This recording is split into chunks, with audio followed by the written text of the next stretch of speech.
Donc, après avoir réglé votre station totale et en s'assurant que notre nivelle interne à l'intérieur de notre station totale est bel et bien au niveau, on veut aujourd'hui faire l'implantation d'un projet en utilisant le mode Resection. Donc, on peut aller faire notre réglage et on va faire un Resection ici. La façon dont ça fonctionne, un Resection, dans le fond, on peut installer notre appareil sur aucun point connu. Donc, on peut installer notre appareil dans un champ loin de tout danger. On peut être plus près de notre projet, par exemple. Mais par contre, on a toujours besoin de s'orienter sur des points connus. Donc, première chose qu'on va faire, on va s'assurer d'avoir nos points connus. Donc, on peut les importer avec une clé USB, demander à quelqu'un de nous fournir ces points connus-là. Et puis, on va lui donner un nom comme de quoi qu'on est sur un point qui est arbitraire. Donc ici, c'est mon point 1 avec la hauteur de l'instrument qui, en mon opinion, je ne crois pas sert à grand-chose. On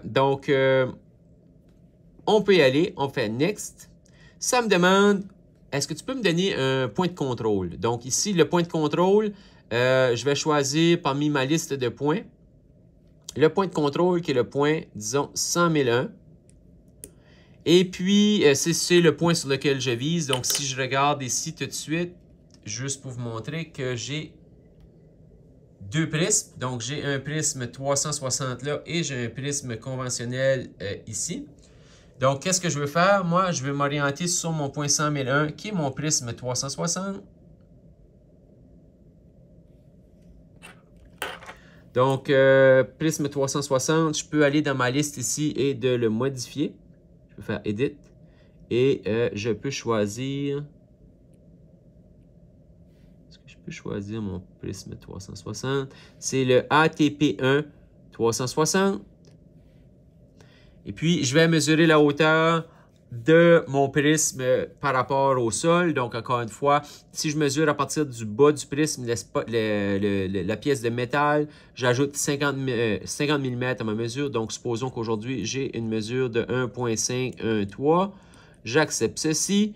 J'ai mon prisme 360. Je prends une lecture avec la disquette. J'enregistre ça. Donc, ça, c'est mon premier point. Maintenant, je vais faire la même chose, mais sur mon deuxième point. Cette fois-ci, mon deuxième point, c'est un prisme conventionnel.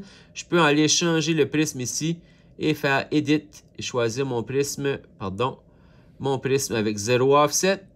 Vous allez voir, le petit symbole change. Et je veux orienter ma station totale justement sur ce point-là. Donc, pour faire ça, je peux faire de la recherche avec mes flèches. Je peux activer mon laser pour voir où je vise, ajuster à la hauteur.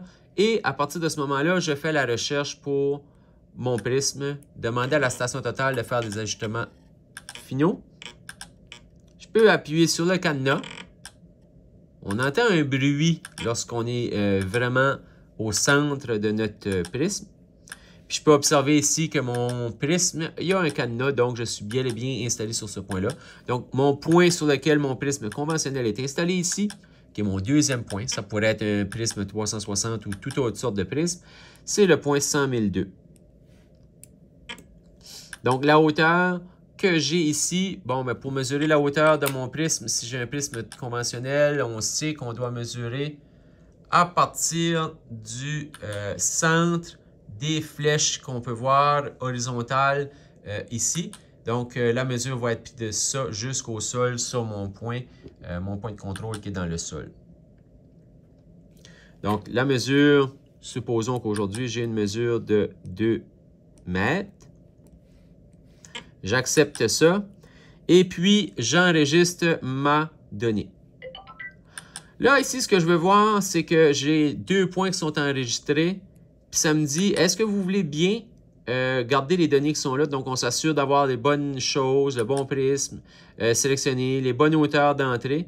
Et donc, comme j'utilisais des points qui n'étaient pas réalistes pour un projet à l'intérieur, c'est pas la même chose que lorsqu'on est sur le chantier, mais ici, j'ai refait l'exercice avec d'autres points que j'ai créés de toutes pièces.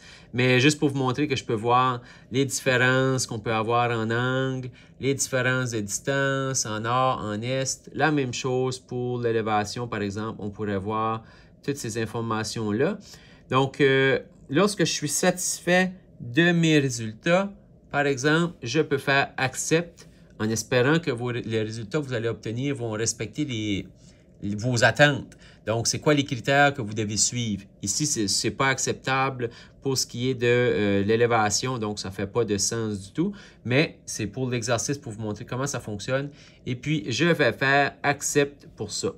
Donc, je peux choisir un nouveau nom de point. Donc, supposons que je vais l'appeler le point 1000. Tiens. Et puis, je fais crochet. Donc, mon appareil maintenant est réglé en mode resection. Donc, faire mon survey topo. Je peux même faire l'implantation stake point. Donc, supposons qu'aujourd'hui, je vais faire l'implantation du point 5402. Je fais crochet et je fais stake. Puis la machine va faire des calculs pour moi pour me dire les distances où je veux aller. Donc, encore une fois, je m'assure que mon prisme est bel et bien centré. Qu'il est barré. Donc, que l'appareil suit ça. Que mon prisme sélectionné, c'est le bon prisme tel que je peux voir ici. Donc, ici, c'est le prisme 360. Que ma hauteur est bel et bien bonne, bien mesurée. Et puis que après ça, ben là, c'est ça. Mon point est là. Je peux prendre des distances. Je peux voir comment je dois tourner ici en suivant les flèches.